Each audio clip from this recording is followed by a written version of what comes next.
Hey everyone, this is Assistant Professor Divyavats. Welcome you all on the platform of Academic Panacea, जहां मिलता है आपको management, economics, commerce से related सभी problems के सॉल्यूशन। इसके साथ ही साथ यूजीसी नेट एग्ज़ाम की कंप्लीट प्रिपरेशन गाइडलाइन और भी जो भी आपके रिसर्च या पब्लिकेशन रिलेटेड जो भी प्रॉब्लम्स होते हैं उनका complete solution. So stay connected, stay tuned. और आज के हम इसी अपने लेक्चर सीरीज़ में डिस्कस करेंगे एक most important economic happening, that is economic survey, जो कि एनुअल बेसिस पे हमारे कंट्री में रिलीज़ किया जाता है। और एज अ इकोनॉमिक्स, कॉमर्स या मैनेजमेंट स्टूडेंट आपको ये जानना बहुत ज़रूरी है। और अगर आप किसी और भी डिसिप्लिन से हो तो as a human being, as a nation citizen, you have to know about this economic survey. You have to increase your awareness about it. और अगर आप इकोनॉमिक्स, कॉमर्स या मैनेजमेंट से हैं तो आपको अपने इंटरव्यू पॉइंट ऑफ व्यू से या फिर आपको अपने एग्ज़ाम पॉइंट ऑफ व्यू से, इवन नेट एग्ज़ाम में भी या अपने आपके कोर्स एग्ज़ाम में भी किसी भी तरह से आपको इसके बारे में अवेयरनेस बहुत ज़रूरी है। तो इसी सीरीज़ में हम आगे बढ़ते हैं। सबसे पहले हम डिस्कस करेंगे what is economic survey. Economic survey क्या है?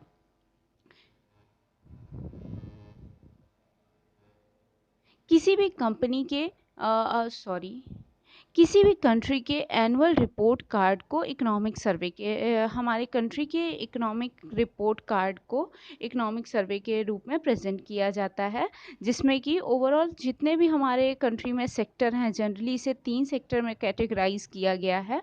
उन सेक्टर्स का, सभी सेक्टर्स का एक deep study, deep analysis, deep reporting हमारे सामने किया जाता है, जिसमें कि प्रीवियस ईयर के कुछ रिपोर्ट्स होते हैं, कुछ मतलब आपके रिजल्ट्स होते हैं, और फर्दर नेक्स्ट अपकमिंग ईयर्स के लिए आपके कुछ रिकमेंडेशंस दिए जाते हैं। तो ये हमारा हो गया इकोनॉमिक सर्वे। अब इकोनॉमिक सर्वे में ये यहाँ जैसे कि लिख रहा है कि it's an annual report card of economy which examine the performance of each and every sector and then suggest future moves for country. तो ये फ्यूचर मूव्स को भी प्रेजेंट करता है कि हमारे नेक्स्ट आपके स्टेप्स क्या होने चाहिए। अच्छा, एक चीज़ को क्लियर कर लीजिए, जो इकोनॉमिक सर्वे होता है वो आपका प्रीवियस ईयर के लिए होता है। जैसे अगर इकोनॉमिक सर्वे आप लिखोगे तो आप लिखोगे इकोनॉमिक सर्वे 2021 एंड 22 या इकोनॉमिक सर्वे 2022। इसका मतलब इसमें जो भी एनालिसिस या रिपोर्टिंग होगा वो आपके फाइनेंशियल ईयर 2021 के लिए होगा। और अगर आप बजट की बात करते हो तो बजट जो होता है वो आपका नेक्स्ट अपकमिंग ईयर्स के लिए होता है। तो बजट में हम लिखेंगे बजट 2022, और या तो लिखेंगे बजट 2022 एंड 2023, ऐसे करके लिखेंगे, ताकि बजट हमारा जो है वो नेक्स्ट ईयर के लिए होता है। बजट हमारी प्री प्लानिंग है, और इकोनॉमिक सर्वे हमारा जो भी हम आपका प्रीवियस ईयर में बीता है उसका एक इकोनॉमिक एनालिसिस है, एक रिपोर्ट कार्ड है कि हमारी कंट्री ने कैसा, हमारी इकोनॉमी ने कैसा परफॉर्म किया है। तो अब हम बात करते हैं कि इकोनॉमिक सर्वे को एनुअल, ये तो हम जान गए कि एनुअल रिपोर्ट कार्ड है। अब इसे कौन प्रेजेंट करता है, इसका क्या प्रोसेस है? तो इसको जो भी डॉक्यूमेंट जो प्रिपेयर किया जाता है वो हमारी कंट्री के मिनिस्ट्री ऑफ फाइनेंस करता है under the guidance of chief economic adviser. और इसे जो प्रेजेंट किया जाता है वो बजट के एक दिन पहले हमारे फाइनेंस मिनिस्टर, अभी जो हमारा 31 को प्रेजेंट किया गया है, ये हमारे finance minister Mrs Nirmala Sitharaman ji ने किया है। तो अब आगे हम डिस्कस करेंगे इकोनॉमिक सर्वे के कवर पेज के बारे में। अच्छा, तो अभी जो प्रीवियस ईयर था हमारा, प्रीवियस ईयर का जो हमारा इकोनॉमिक सर्वे का रिपोर्ट कार्ड था उसमें पूरा कोरोना पैंडेमिक पे वो था। लेकिन इस बार जो हमारा दिख रहा है इकोनॉमिक सर्वे 2021 एंड 22 के लिए या 2022 के लिए, जो हमारा इकोनॉमिक सर्वे का कवर पेज आया है वो आपका पूरा होल ओवर इंडिया को दिखाया गया है, जिसमें कि अमृत महोत्सव की भी बात की गई है, क्योंकि हमारा जो कंट्री है वो आज़ादी के 75 साल अपना सेलिब्रेट कर रहा है। और इसके साथ ही हम देखते हैं कि यहाँ पे पूरा आपके कंट्री के जो होल ओवर सिर्फ प्रॉस्पेरिटी को शो किया गया है इसमें। तो ये एक अच्छी चीज़ है जो हमारे कंट्री प्रॉस्पेरिटी को दिखा रहा है। तो ये हो गया आपका इकोनॉमिक सर्वे का कवर पेज। ओके, अब हम आगे बात करते हैं important points of economic survey. अगर हम इम्पॉर्टेंट पॉइंट्स की बात करें तो सबसे पहले जैसे हमने बात किया कि हमारे अभी फाइनेंस मिनिस्टर कौन हुई, तो निर्मला सीतारमण जी। इसके बाद आपके चीफ इकोनॉमिक एडवाइज़र जिनके अंडर में ये प्रिपेयर किया जाता है, जिनके गाइडेंस में, वो अभी आपके जो प्रेजेंट हैं चीफ इकोनॉमिक एडवाइज़र, उनका नाम है मिस्टर वी अनंत नागेश्वरन। और इससे पहले जो थे प्रिंसिपल इकोनॉमिक एडवाइज़र, उनका नाम है संजीव सन्याल। ओके, इसके साथ ही why is it presented a day before budget, तो इस पे हम डिस्कस करेंगे कि 1964 के पहले तक ये आपके इंडिपेंडेंस के 10 साल बाद लगभग आपका इकोनॉमिक सर्वे प्रेजेंट किया जाने लगा है। और 1964 के पहले तक बजट और इकोनॉमिक सर्वे आपका एक में ही आता था, लेकिन 1964 ऑनवर्ड्स जो है हमारा बजट और इकोनॉमिक सर्वे अलग अलग आने लगा। और इसी में 2014-15 ऑनवर्ड्स हमारा जो इकोनॉमिक सर्वे है वो 2 वॉल्यूम में आने लगा। लेकिन अभी इस साल से जो हमारा इकोनॉमिक सर्वे 2021 एंड 22 है, इसको फिर से एक वॉल्यूम में कर दिया गया है। जो सेकंड वॉल्यूम रहता था उसमें जनरली आपके इकोनॉमिक डेवलपमेंट, इकोनॉमिक इश्यूज़ को समराइज़ किया जाता था, और इसके साथ ही साथ उसमें ज़्यादा से ज़्यादा जो प्रीवियस ईयर के हमारे स्टैटिस्टिक्स होते थे उन्हें डिस्कस किया जाता था। तो ये हमारा हो गया इकोनॉमिक सर्वे। और इसे क्यों एक दिन पहले प्रेजेंट किया जाता है, क्योंकि ये इकोनॉमिक रिपोर्टिंग होती है, एक रिपोर्ट कार्ड होता है और उसके बाद बजट लाया जाता है जिसमें कि फ्यूचर प्रॉस्पेक्ट को हमारे दिखाया जाता है। तो अभी आपका 17 ऑनवर्ड्स जो हो गया, अभी तक ये आपका 27 फेब और 28 ऑफ फेब को किया जाता था, लेकिन 2017 ऑनवर्ड्स ये आपका 31 जनवरी को इकोनॉमिक सर्वे रिलीज़ किया जाता है और 1 ऑफ फेब को आपका बजट रिलीज़ किया जाता है। अब अगर हम पेजेस की बात करें तो हमारा जो फर्स्ट आपका इकोनॉमिक सर्वे आया था वो केवल 38 पेजेस का था, लेकिन धीरे धीरे उसमें चीज़ें इतनी ऐड ऑन होने लगी कि 2014-15 ऑनवर्ड्स हमने बताया कि उसका 2 वॉल्यूम में हो गया था और नंबर ऑफ पेजेस 900 प्लस चले गए थे। लेकिन अब चीज़ों को फिर धीरे धीरे समराइज़ किया जाने लगा है। और इस बार का जो हमारा इकोनॉमिक सर्वे आया, ये सब सिर्फ आपको जनरल अवेयरनेस के लिए बता रही हूँ कि इस बार का जो हमारा इकोनॉमिक सर्वे आया है उसको काफ़ी समराइज़ किया गया है, और वो सिर्फ 413 पेज में इस बार का इकोनॉमिक सर्वे आपका लाया गया है। अब अगर हम बात करें इकोनॉमिक सर्वे के हाइलाइट्स की, तो इकोनॉमिक सर्वे के कुछ इंपॉर्टेंट हाइलाइट्स इस तरह से हैं। तो economic survey highlights: macroeconomic indicator suggest Indian economy well placed to take on challenges. हमारा जो इकोनॉमिक सर्वे है वो पूरी तरह से ये बता रहा है कि मैक्रो इकोनॉमिक इंडिकेटर्स जो हैं हमारे कंट्री के, मैक्रो इकोनॉमिक क्या इंडिकेटर हुए, जीडीपी हुआ आपका, नेशनल इनकम हुआ, ये जो आपके मैक्रो इकोनॉमिक इंडिकेटर या मैक्रो इकोनॉमिक फैक्टर्स होते हैं वो ये रिप्रेजेंट कर रहा है कि अब हमारी जो कंट्री है वो चैलेंजेस लेने के लिए एबल हो गई है। ठीक है, तो अब हम चैलेंज ले सकते हैं। अब अगर हम बात करें कि हमारा ये इस बार का इकोनॉमिक सर्वे किस दिन रिलीज़ किया गया है, तो tabled on 31 January 2022 by finance minister Nirmala Sitharaman. It was a day before budget. Okay, अब अगर हम ग्रोथ रेट की बात करें, क्योंकि हमने बोला रिपोर्ट कार्ड है, तो इसमें जनरली हर कोई एक्साइटेड होता है। जैसे एक मैक्रो इकोनॉमिक फैक्टर में सबसे इम्पॉर्टेंट हमारा फैक्टर होता है जीडीपी। तो हर कोई हमारा जानना चाहता है कि हमारी जीडीपी रिकॉर्ड कैसी रही। तो हम बात करेंगे कि जो 2020 का था, जबकि आपका कोरोना फर्स्ट वेव था, तो उस टाइम कंट्री ने अच्छा परफॉर्म किया था, तो इसीलिए हमारे लास्ट ईयर के लिए भी एक अच्छा एस्टिमेट रखा गया था जो कि 11% था। लेकिन उस टाइम सेकेंड वेव आने से इकॉनमी बहुत ज़्यादा आपकी अफेक्टेड हुई थी, इसीलिए जो एक्चुअल आपका जीडीपी है वो जो अचीव किया गया है वो केवल आपका 9.2% ही अचीव किया जा सका है। तो सोचिए एस्टिमेट जो था वो आपका 11% के लिए था और जो अचीवमेंट है वो आपका 9.2% है। अब इसी के साथ आगे हम डिस्कस करेंगे स्ट्रॉन्ग रेवेन्यूज़ में आपके कहाँ कहाँ से आपके रेवेन्यूज़ आप कलेक्ट किए हो या क्या, तो उसमें the survey pointed out the revenue have witness a strong recovery in the financial year 2022। तो इसमें ये बता रहा है कि इकोनॉमिक सर्वे आपका विटनेस किया है कि आपके यहाँ स्ट्रॉन्ग रिकवरी हुई है। मतलब other countries, even other developed countries के भी कंपैरिजन में इंडिया का जो परफॉर्मेंस है ड्यूरिंग दिस पैंडमिक, भी इंडिया का परफॉर्मेंस काफ़ी अच्छा रहा है। अब अगर हम मेजर सोर्सेस ऑफ रेवेन्यू की बात करें तो उसमें आपका है ये हाई फॉरेन रिजर्व्स, हमारी कंट्री के पास रिलेटिवली हाई फॉरेन रिजर्व्स हैं। इसके साथ ही साथ एफडीआई अच्छी हुई है हमारी कंट्री में।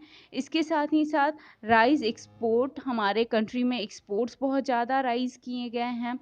और इसके साथ ही एक इस बजट में एक बहुत इम्पॉर्टेंट टर्म डिस्कस किया गया है, लिक्विडिटी टेम्परिंग। इसी तरह इकोनॉमिक सर्वे, मैंने बजट बोल दिया। इसी तरह लास्ट ईयर हमारे बजट में एक इम्पॉर्टेंट टर्म इंट्रोड्यूस किया गया था, दैट वाज इम्पोर्टेड इन्फ्लेशन। इस पे अभी मैं एक शॉर्ट्स बना दूंगी क्योंकि ये इम्पोर्टेड इन्फ्लेशन पे हमारे नेट एग्ज़ाम में क्वेश्चन पूछा था, तो इसीलिए मैं लिक्विडिटी टैपरिंग पे भी एक आपका मैं शॉर्ट्स या वीडियो जो भी मोस्ट प्रोबेबली आपके साथ डिस्कस करूंगी। अभी हम एक ब्रीफ में डिस्कस करते हैं कि ये क्या है। तो लिक्विडिटी टैपरिंग क्या है? पैंडेमिक में हमारी सेंट्रल गवर्नमेंट ने बहुत ज़्यादा मार्केट में मनी सप्लाई बढ़ाया। मनी सप्लाई बढ़ाने का मतलब वो मार्केट में पैसे को फेंक दिया गया, तो कहीं इससे बहुत ज़्यादा इन्फ्लेशन ना इंक्रीज़ हो। उस इन्फ्लेशन को कंट्रोल करने के लिए हमारी जो गवर्नमेंट है वो क्या कर रही है, लिक्विडिटी टैपरिंग, जो बहुत ज़्यादा आपकी इकोनॉमी में या मार्केट में मनी की लिक्विडिटी इंक्रीज़ की है, उसे कंट्रोल करने के लिए गवर्नमेंट मेजर्स लाएगी। ठीक, ये होता है आपका लिक्विडिटी टैपरिंग। और अगर हम इम्पोर्टेड इन्फ्लेशन, तो लिक्विडिटी टैपरिंग क्या हुआ, जो आपकी सेंट्रल बैंक ने आपकी इकोनॉमी में बहुत ज़्यादा आपके मनी सप्लाई को इन्हांस कर दिया है, उसे फिर से रिकंट्रोल करने के लिए वो कुछ मेजर्स ले आएगी ताकि उस पैसे को फिर से वापस बैंकों में ले जाया जा सके। इसी को लिक्विडिटी टैपरिंग कहते हैं। इसके साथ मैंने आपको एक बताया इम्पोर्टेड इन्फ्लेशन। इम्पोर्टेड इन्फ्लेशन क्या है? इम्पोर्टेड इन्फ्लेशन क्या है? किसी भी कंट्री से जो आप चीज़ें इंपोर्ट कर रहे हो, अगर उस कंट्री में उस पर इंपोर्ट ड्यूटी बढ़ा दी जाए या एक्सपोर्ट ड्यूटी उस कंट्री में बढ़ाई जाए और आपको इंपोर्ट करने में उस पर ड्यूटी ज़्यादा देनी पड़े, जिसकी वजह से उसके प्राइजेस इंक्रीज़ करें, तो वो आपका इम्पोर्टेड इन्फ्लेशन कहलाता है। उसकी वजह से जो आपके यहाँ महंगाई बढ़ेगी वो आपका इम्पोर्टेड इन्फ्लेशन कहलाएगा। तो इस पर मैं एक आपका शॉर्ट्स या फर्दर वीडियो आपके साथ डिस्कस करूँगी। ये दोनों इंपॉर्टेंट टर्म है, दोनों से एग्जाम में क्वेश्चन इम्पोर्टेड इन्फ्लेशन पे लास्ट ईयर था, इसीलिए मैंने सोचा लिक्विडिटी टैपरिंग भी आपके साथ डिस्कस कर लूँ कि लिक्विडिटी टैपरिंग एक नया वर्ड इंट्रोड्यूस किया गया है इकोनॉमिक सर्वे में, ये क्या है। अब अगर हम बात करें इकोनॉमिक सर्वे में आपका सेक्टर वाइज जो ग्रोथ की बात की गई है, तो वो कैसा रहा है आपका ग्रोथ। तो सबसे पहले जो हमारे इंडियन इकोनॉमी का बेसिक सेक्टर है, दैट इज़ आपका एग्रीकल्चर एंड अलाइड सेक्टर।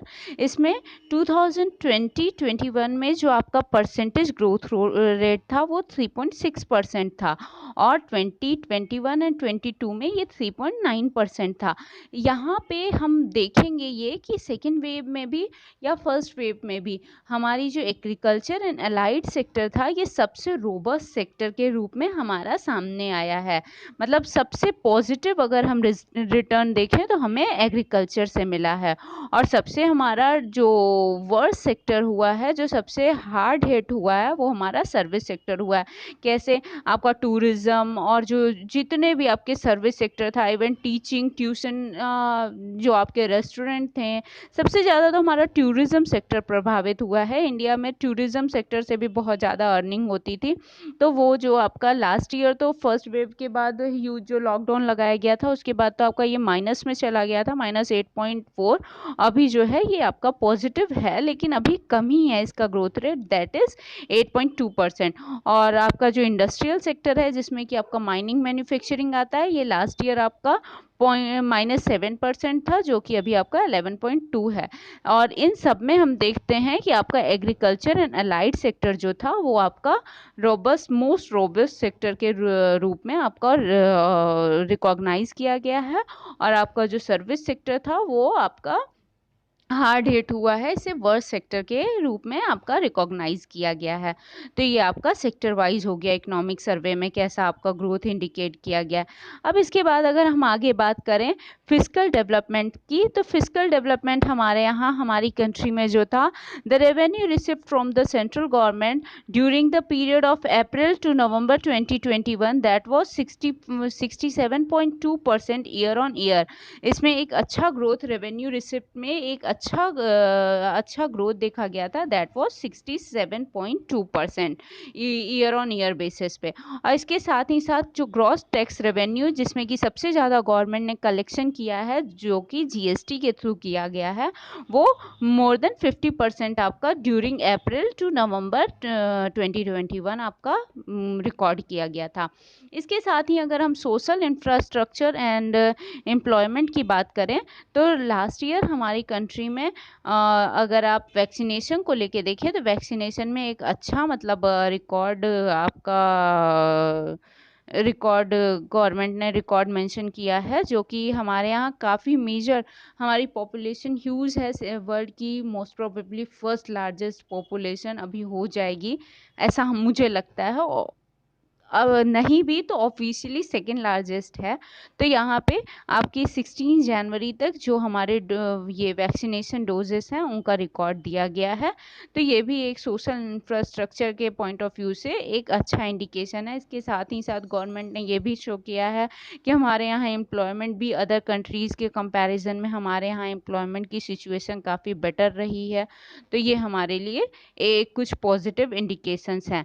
इसके साथ ही अब हम अगर बात करें कि monetary management and financial intermediation, तो हमारे यहाँ the liquidity in the system remain in surplus. हमारे यहाँ जो हमारी कंट्री में ये आपका लिक्विडिटी जो था ये सरप्लस में रहा है, ये बहुत अच्छा इंडिकेशन है। अदर जो आपके डेवलप्ड कंट्रीज़ जैसे कि यूएसए, यूके, जापान, उनकी भी इकॉनमी हमसे ज़्यादा प्रभावित हुई थी, जबकि हमारी इकॉनमी ने रिलेटिवली वेल परफॉर्मेंस दिया है। इसके साथ ही साथ अगर हम बात करें तो हमारा रेपो रेट और रिवर्स रेपो रेट वो पूरे लास्ट ईयर जो है वो गवर्नमेंट ने, आरबीआई ने चेंज नहीं किया है। और आपका रेपो रेट क्या होता है, जिस पे आपके ये कॉमर्शियल बैंक्स जो होते हैं वो आरबीआई से लोन लेते हैं, वो आपका रेपो रेट होता है, जो कि 4% था पूरे ईयर। और रिवर्स रेपो रेट क्या होता है, जिस पे आपका आरबीआई आपके कॉमर्शियल बैंक से लोन लेता है, वो आपका रिवर्स रेपो रेट होता है, जो कि लास्ट ईयर आपका 3.35% पूरे साल रखा गया था। अब अगर हम बात करें एनपीए, नॉन परफॉर्मिंग एसेट्स की, तो इसमें भी काफ़ी डिक्लाइन आया है, जो कि एक अच्छा इंडिकेशन है। इसके बाद अगर हम आईपीओज की बात करें, तो इंडिया में आईपीओज अभी जो आपका बजट आया है, इसमें शायद एलआईसी के भी आईपीओ को लॉन्च करने की बात की गई है। और यहाँ पे हमारी कंट्री ने during the period of April to November 2021 हमारी कंट्री ने अबाउट 89,000 करोड़ रुपीस का जो रेवेन्यू है वो जनरेट किया है from 75 from the rise of 75 IPOs क्या है, इनिशियल पब्लिक ऑफरिंग। इस पे अभी मैं नहीं डिस्कस करूँगी, बाद में फिर कभी डिस्कस करते हैं आईपीओज। ओके, और ये हमारा मॉनेटरी मैनेजमेंट हो गया। इसके बाद अब हम डिस्कस करेंगे ओवरऑल हमारी इकोनॉमिक कंडीशन क्या थी। तो ये एक आपको मैं चार्ट के थ्रू समझा रही हूँ। इकोनॉमिक सर्वे में हमारा सबसे ज़्यादा जो अटेंशन देते हैं वो हम जीडीपी ग्रोथ पे देते हैं। तो जीडीपी ग्रोथ में देखिए, ये हमारे 1920 में 4% था, 2021 में -7.3, ये आपके कोरोना पैंडेमिक लॉकडाउन में सबसे ज़्यादा वर्स्टली चला गया था। और जो इस बार था ये 11 पॉइंट का एस्टिमेट था, लेकिन 9.2% ही अचीव किया गया। और नेक्स्ट जो आपके फर्दर ईयर के लिए एस्टिमेट रखा गया है वो आपका 8 to 8.5% का रखा गया है। जीडीपी ग्रोथ रेट जो आपका एस्टिमेटेड है वो 8.0 to 8.5% है। अब अगर हम फिस्कल डेफिसिट की बात करें तो फिस्कल डेफिसिट में हमारा एक पॉजिटिव रुझान दिख रहा है, जिसमें कि अभी आपका जो अभी इकोनॉमिक सर्वे में प्रेजेंट ईयर के लिए लास्ट ईयर के लिए 9.2% है और नेक्स्ट एस्टीमेट इसे कम करके 6.8% तक का रखने की बात की गई है। इन्फ्लेशन पे जहाँ की एक तरफ गवर्नमेंट लिक्विडिटी टैपरिंग की बात कर रही है, वहीं दूसरी तरफ गवर्नमेंट आपके इन्फ्लेशन को कंट्रोल करने के लिए लिक्विडिटी टैपरिंग के मेजर्स को भी ला रही है।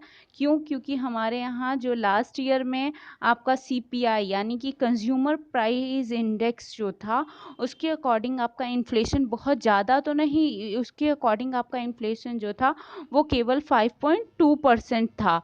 लेकिन आपका अगर हम बात करें ये होलसेल प्राइस इंडेक्स के अकॉर्डिंग आपका अगर इन्फ्लेशन की बात करें तो हम वो 12.5% था, जो कि यहाँ पे देखिए ग्रीन लाइन से आपका वो होलसेल प्राइस इंडेक्स को शो कर रहा है और आपका ऑरेंज लाइन से सीपीआई यानी कि कंज्यूमर प्राइस इंडेक्स को शो कर रहा है। इन दोनों से ही अगर इन्फ्लेशन देखिए तो सीपीआई के कंपैरिजन में आपका डब्ल्यूपीआई से इन्फ्लेशन ज़्यादा शो हो रहा है।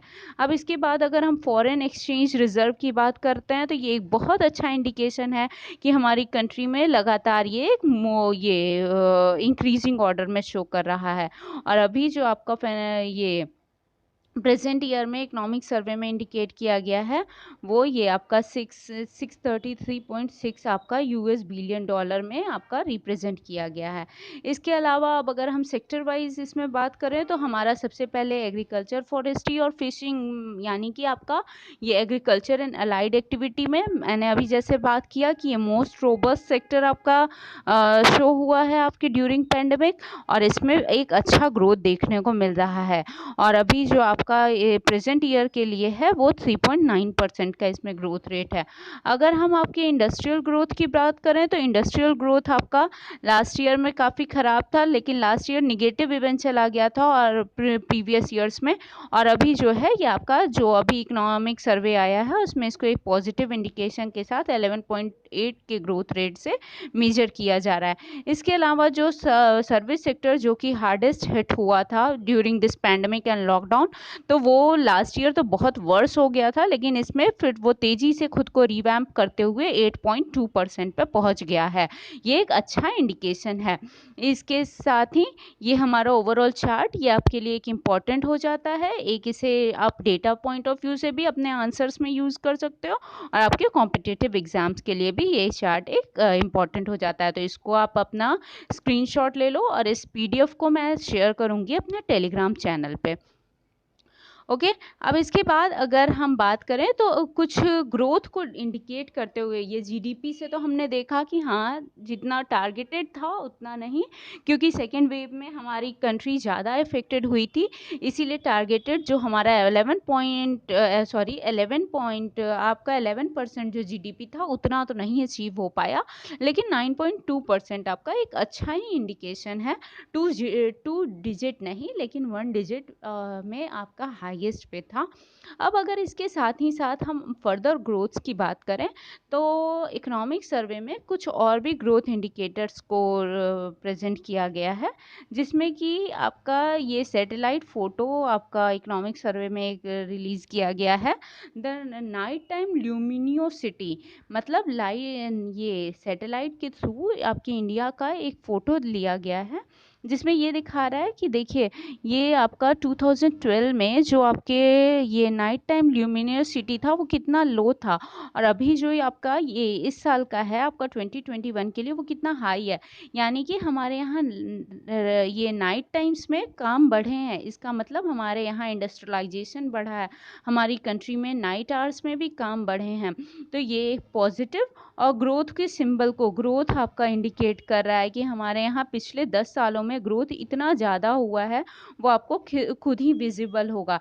इसके साथ ही एक आपका इकोनॉमिक सर्वे में एक और एक और डायग्राम के थ्रू इसे रिप्रेजेंट किया गया है, जिसमें कि नेशनल हाईवे नेटवर्क को, हाईवे कनेक्टिविटी को शो किया गया है, एनएच कनेक्टिविटी को शो किया गया है, जिसमें कि एक डेटा आपका 2011 का है, जिसमें कि आप देख रहे हो नेशनल हाईवे आपकी कनेक्टिविटी उतनी स्ट्रॉन्ग नहीं थी, और अभी एक प्रीवियस ईयर आपका 2021 के लिए है, जिसमें कि आप देख रहे हो बहुत ज़्यादा आपके नेशनल हाईवे कनेक्टिविटी को स्ट्रॉन्ग कर दिया गया है। तो ये एक अच्छा पॉजिटिव सिंबल है about the growth of our country. Okay, ये भी एक इकोनॉमिक सर्वे में रिलीज किया गया है। इसके साथ ही साथ ये आपकी इकोनॉमिक सर्वे ने एक और आपका डायग्राम रिप्रेजेंट किया है, जिससे कि ग्रोथ को इंडिकेट कर रहा है, that is operational airport in the country. उसमें दिखा रहा है कि 2016 तक हमारे यहाँ जो वर्किंग या ऑपरेशनल एयरपोर्ट्स थे वो काफ़ी कम थे। अभी जो हमारा 2021 का डेटा है उसमें हमारे एयरपोर्ट्स की जो ऑपरेशनल एयरपोर्ट्स हैं उनकी नंबर काफ़ी तेज़ी से इंक्रीज़ किया गया है, जो कि कहीं ना कहीं इकोनॉमिक ग्रोथ और इकोनॉमिक एक्टिविटीज़ में आपके डेवलपमेंट को शो कर रहा है कि तेज़ी से हमारे इकोनॉमिक डेवलपमेंट्स हुए हैं। इसके अलावा ही हम नेक्स्ट अगर बात करें तो कॉमर्शियल बैंक नेटवर्क या कॉमर्शियल बैंक कनेक्टिविटी की, तो इसमें भी आपका एक तेज़ी से ग्रोथ दिखता है। कॉमर्शियल बैंक नेटवर्क की बात करें तो आपका 2011 तक कॉमर्शियल बैंक काफ़ी कम था 11 तक, और एक ही विद इन अ डिकेड आपका जो 2021 का जो डेटा है, इसमें देखिए number of commercial bank, generally ये आपके इस बेल्ट में कितना तेज़ी से आपके number of commercial banks increase किए गए हैं।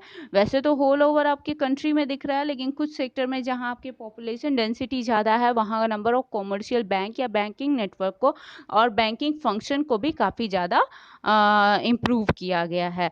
तो ये आपके इकोनॉमिक सर्वे ने कुछ डायग्राम्स के साथ भी कंट्री के ग्रोथ को रिप्रेजेंट किया है। अब इसके बाद अगर हम फर्दर बात करें तो हम कुछ सर्वे एक्नॉलेजमेंट की बात करते हैं कि इकोनॉमिक सर्वे ने क्या एक्नॉलेज किया गया है। तो इकोनॉमिक सर्वे में जो सबसे ज़्यादा एक्नॉलेज किया है इकोनॉमिक सर्वे 2022 ने, जो सर्वे सबसे ज़्यादा एक्नॉलेज किया है वो आपके एग्रीकल्चर सेक्टर को किया है। इसमें आपके एग्रीकल्चर और अलाइड दोनों ही एक्टिविटीज़ को सबसे ज़्यादा एक्नॉलेज किया गया है। और यहाँ पे क्या है, India's economic response to the pandemic in emphasis more on supply side reform than the demand side. हमारे यहाँ सप्लाई साइड जो आपके रिफॉर्म्स हैं वो ज़्यादा हुए हैं इन कंपेयर टू आपके डिमांड साइड।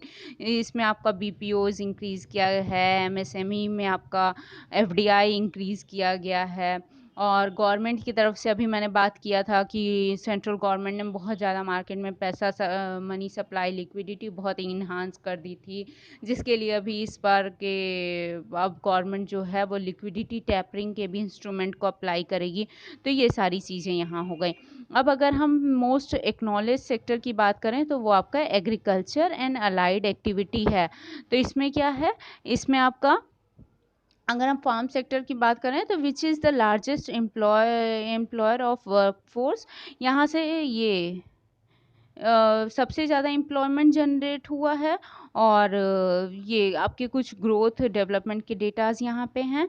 इसके साथ ही साथ यहाँ पे अलाइड एक्टिविटीज़ में सबसे ज़्यादा जो मोस्ट डेवलपिंग एरियाज़ थे, मोस्ट आपके पॉपुलर एरियाज़ थे, वो आपका एक्सप्लोर्ड एरियाज़ था, वो आपका लाइफ स्टॉक, डेयरिंग, फिशरी और इसके साथ ही साथ एनिमल हस्बेंड्री था, जो कि आपके फार्मर्स की इनकम को डबल किया है, ऐसा हमारा इकोनॉमिक सर्वे कहता है। अब इसके साथ ही साथ इकोनॉमिक सर्वे ने कुछ मेजर्स भी दिए हैं फार्म सेक्टर को, यानी कि एग्रीकल्चर एंड अलाइड एक्टिविटीज़ को आपके इकोनॉमिक सर्वे ने एक्नॉलेज किया है, और इसके साथ ही साथ उसने कुछ आपके फर्दर रिकमेंडेशंस भी दिया है जिसके थ्रू और भी ज़्यादा अच्छा डेवलपमेंट किया जा सके। तो इसमें क्या उसने रिकमेंडेशन दिया है, उसमें कुछ इंपॉर्टेंट रिकमेंडेशंस इस तरह से हैं। There is a need to explore option and promote use of alternative. यहाँ पे एग्रीकल्चर एरिया में कुछ फर्दर आपके अल्टरनेटिव्स को भी प्रमोट करने की ज़रूरत है, और जैसे कि आपके न्यू टेक्नोलॉजीज़ हो गए हैं, जिसमें कि ड्रोन और AI artificial intelligence based drone system और आर्टिफिशियल इंटेलिजेंस बेस्ड आपका जो डिसीजन सपोर्ट सिस्टम है उसको इन्हांस करने की बात किया गया है। और स्पेशली गवर्नमेंट ने जो फोकस किया है वो स्मॉल होल्डिंग्स के लिए किया है, कि स्मॉल होल्डिंग्स में जो बहुत ज़्यादा सीजन जाता है, वो जो बहुत ज़्यादा वहाँ से उतनी प्रोडक्टिविटी नहीं इंक्रीज़ की जा पाती है, उसके लिए भी गवर्नमेंट ने बोला है कि इसे प्रमोट करना है, स्मॉल होल्डिंग्स को भी। स्मॉल होल्डिंग्स में कुछ इस तरह से स्मार्ट टेक्नोलॉजी को यूज़ किया जाए वहाँ पे, कि उससे भी आपका मैक्सिमम प्रोडक्टिविटी को इंक्रीज़ किया जा सके। इसके बाद नेक्स्ट है reduction in use of chemical fertilizers, और इसकी जगह पे नैनो यूरिया या ऑर्गेनिक इनपुट्स को यूज़ करने की बात की गई है, ऐसा रिकमेंडेशंस दिया गया है।